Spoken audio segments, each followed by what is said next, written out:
Imagine with me for a moment. You're a rich and famous actress. You have a mansion, tons of adoring fans, lots of extra money, and the beebs even followed you on Instagram.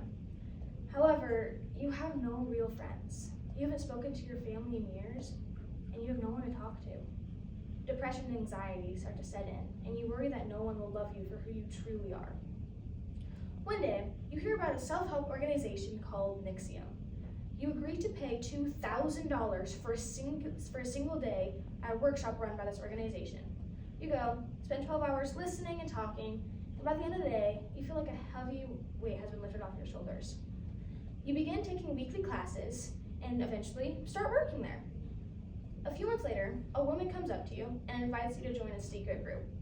You immediately agree, thinking that it's just to help people, just like the rest of NXIVM does. You go to your first meeting, and the same woman asks you for a piece of private or embarrassing information so that she can trust that you will not leave this group. After you do so, you are told to take off all your clothes and put a blindfold on. That's when you start questioning things, but you see that other women are doing it, so you do it too. After your first task is completed, you are led into a different space and told to take your blindfold off. Once you do so, you realize that you are in a dark and musty room with a cot in the middle. The woman, whose name you now know is Nancy Salzman, tells you to go lay on the cot and then instructs the rest of the women to go and hold you down. A few seconds later, a strange woman in a mask comes in with a cauterizing pen in her hands. You really start to worry at that point because a cauterizing pen is used to burn skin. The strange woman sketches a drawing in you and turns on the cauterizing pen. Excruciating pain engulfs your whole body, and you scream and flail, wanting to get away from the pain, but you can't because you are being held down by the other women. After what felt like hours, but was only a few seconds, the pain disappears, but an ache remains, and you feel like throwing up or passing out, but you don't. Remember, this is only your imagination, right? Sadly, Keith Raniere did the same thing to 25 women. NXIVM. It was an infamous group in American history. Raniere led this sexually abusive cult and covered his tracks by using a name for a self-help organization as well. So today, we're first going to explore how this cult got started and why Raniere decided to kick it off.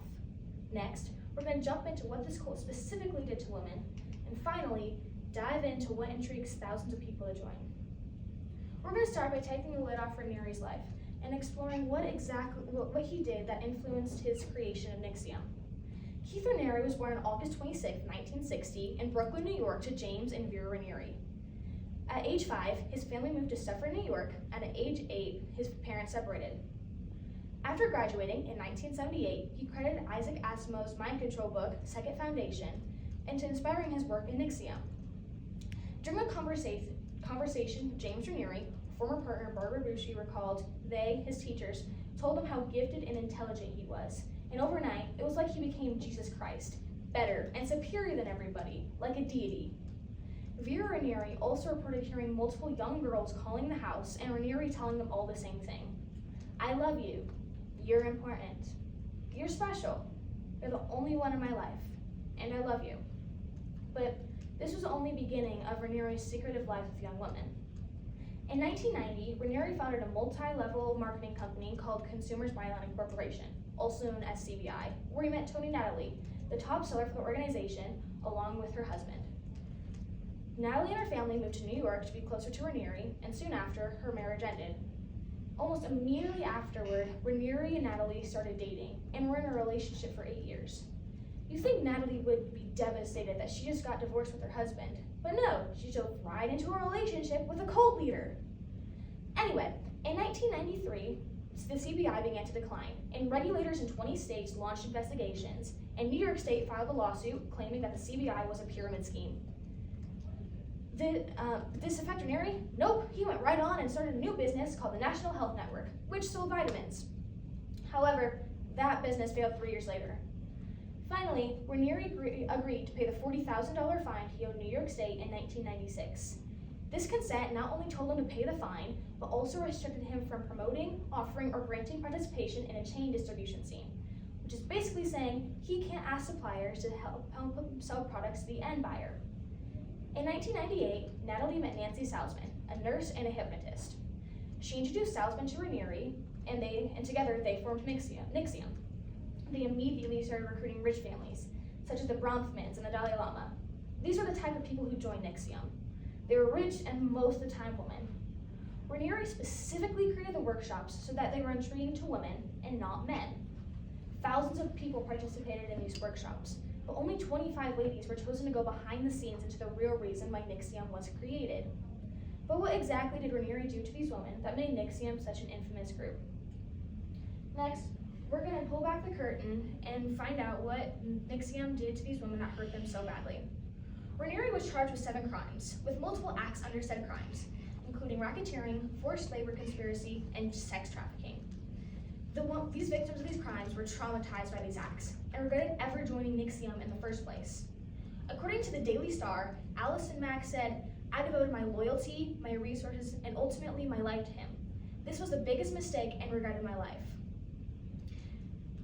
These women were blackmailed in order to stay intact so that they wouldn't leave the group.